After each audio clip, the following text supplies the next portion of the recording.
If you've never been in a contact before, the first time you come under contact, it really is exhilarating. Just the fact that you're within inches at times of losing your life. Whoa! Where the fuck are they coming from? Certainly puts it into perspective. Get out of that back blast.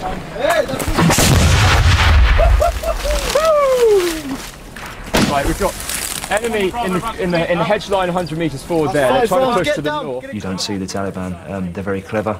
They're box clever. They're hard to locate. They were very cunning. We've been in contact for about 12 hours, and one of the Afghan soldiers stood completely in the open.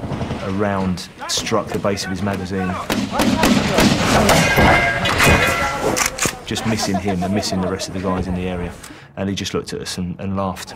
We haven't got enough ammunition to fire a burst like that. The NA in the field were very different. Some were very good, some were very poor.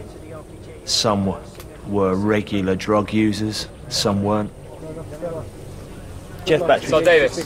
We need to start bringing in resupplies of water, food and especially ammunition. So Ray, get them all up and get them tight in on this line. Okay, that's one.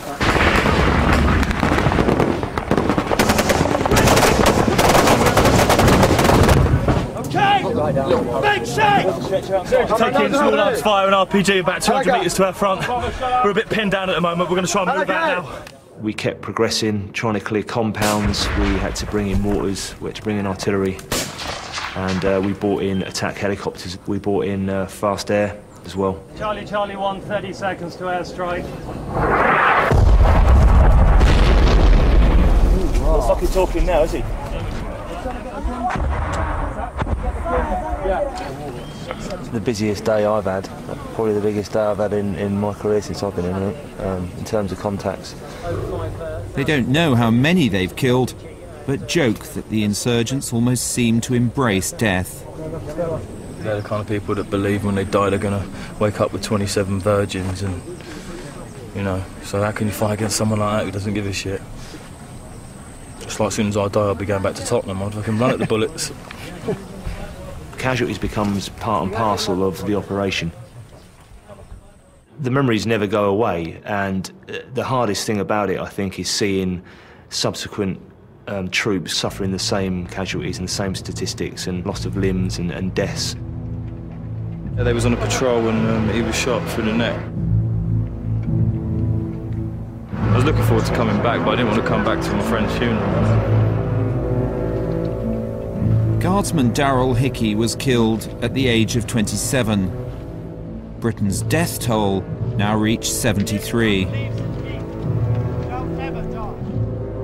was in the Queen's Company with Hickey since I joined the Queen's Company 4.5 years ago. He always helped us and always, you know, he's like a really nice person, got on well. It's not going to be nice going home without him.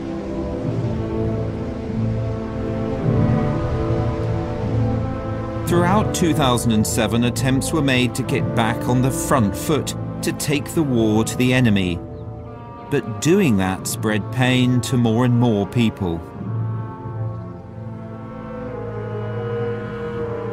Up near the Kajaki Dam, war had turned a thriving bazaar into a ghost town.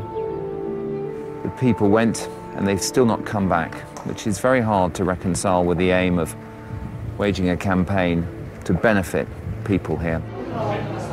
Official UN figures are almost certainly an underestimation, but even they indicate nearly 9,000 Afghan civilians have been killed nationwide since 2007, the vast majority at the hands of insurgents.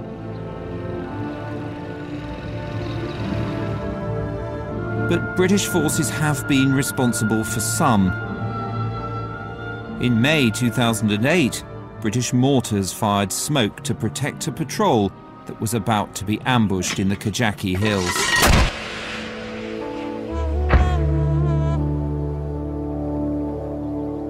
A young girl called Shabia, who was young, seven years of age, who was accidentally killed by a mortar round which was fired by a British mortar.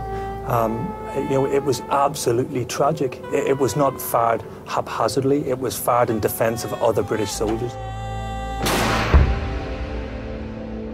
I'm still affected by it now because the last thing I want anybody to think is that I'm going to come here to this country and my legacy will be the destruction of the country or the people here. It was an awful day, truly, truly awful day. The reality of what is euphemistically called collateral damage became more and more apparent at the highest levels.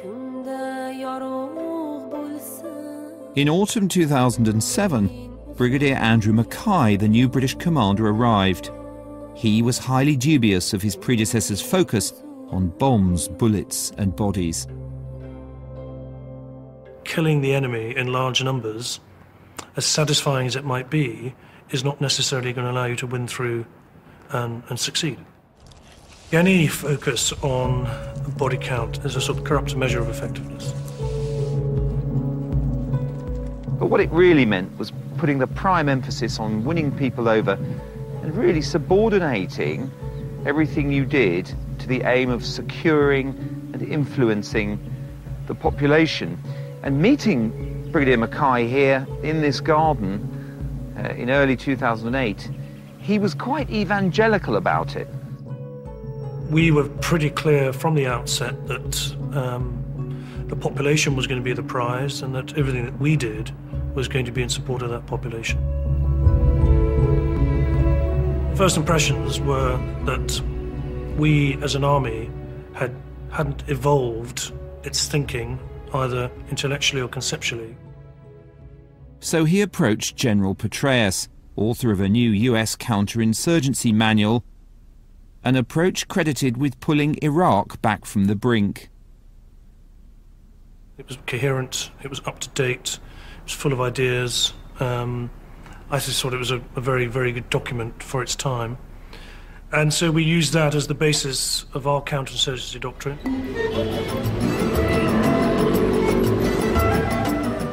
The new approach put winning the population at the centre of everything. But the insurgents had to be defeated before civilian lives could be improved, which meant going on the offensive. It was summarised as clear, hold, build. For too long, the British had just done the clear part of that. I wasn't going to be drawn into clearing unless I could definitely hold. And I wasn't going to clear and hold unless I could definitely build. These American ideas shaped Brigadier Mackay's planning for a big operation to restore British pride and retake Musa Qala. I was pretty insistent that we wouldn't bomb any part of Musa Qala. We didn't put any artillery rounds into Musa Qala because I wanted a town that was up and running as soon as we got into it. Brigadier Mackay deployed overwhelming force. Thousands of British troops secured the town. An American airborne battalion fought their way in before allowing Afghan troops the symbolic finale. Those scenes we had where an Afghan soldier climbed the tower in the middle of Musa Qala to remove the Taliban flag and plant the Afghan flag were hugely important. Mackay's population-focused tactics had worked. The locals voted with their feet and returned to a town that was largely intact.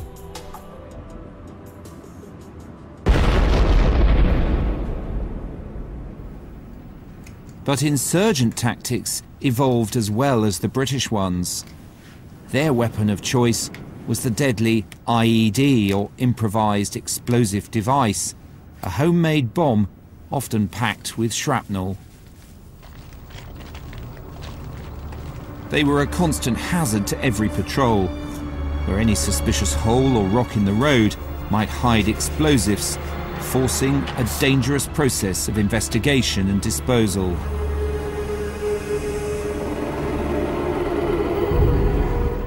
IEDs killed 80 British troops in 2009, 3/4 of the total fatalities.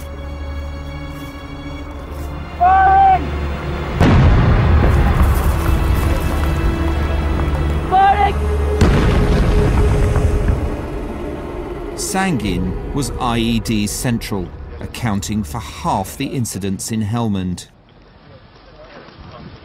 In the summer of 2009, part of the garrison was 9 platoons C Company, 2 rifles. Corporal Jonathan Horn was the father of 2 children. Rifleman Daniel Simpson had an 8-month-old son. They were joined by Rifleman James Backhouse and Joe Murphy. On the 10th of July, they went on a dawn patrol in Sangin. As we headed down the alleyway, I was in the back section, and I heard the dreaded sound of a large blast. We started to see the bodies of Rifleman James Backhouse had been killed outright. At this stage, we also realised that we were coming under small arms fire from the enemy. Another secondary device went off, which was louder than the first one. At this stage, 3 more people died instantly. Corporal Jonathan Horn, Rifleman Daniel Simpson, and Rifleman Murphy. We identified them through what they were wearing. Rifleman William Aldridge died later of his wounds, making him the 5th fatality. 3 other British soldiers perished within 24 hours, the total of 8, making it the worst day in the campaign. Was Britain still trying to hold too much ground with too few soldiers? And that really opened up the whole issue once more about just how many troops was Britain able and willing to commit to securing Helmand. We had got to about the limit of our sustainable deployed force. It wasn't sufficient even for Helmand, let alone more widely across the south. We may well have had to withdraw. We would certainly have had to take a different approach. In 4 years of campaigning, the British had more than doubled their force.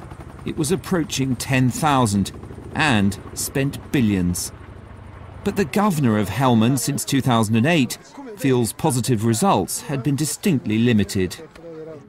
تقریبا مونږ د پام وړ پیشرفت نه لرو.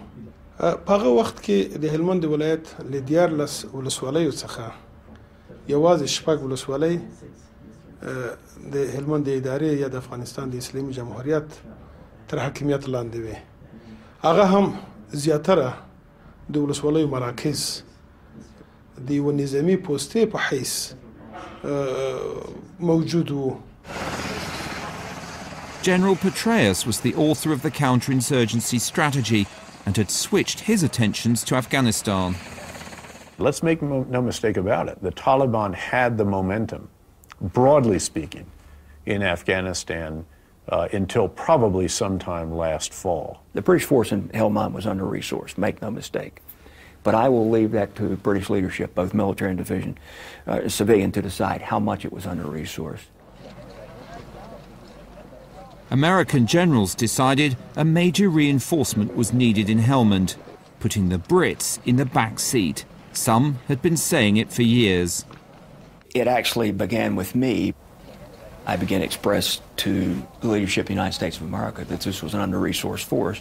Maneuver forces, flying machines, and intelligence. That did not change until, I'd say, 2010.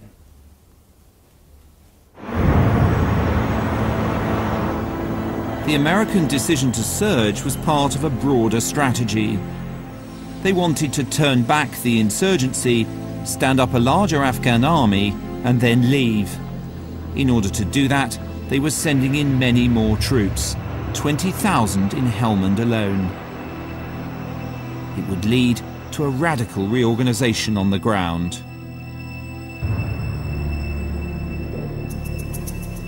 What we wanted to do in Helmand was literally just clean up the battlefield geometry. British forces up here, British forces here, Marines over here.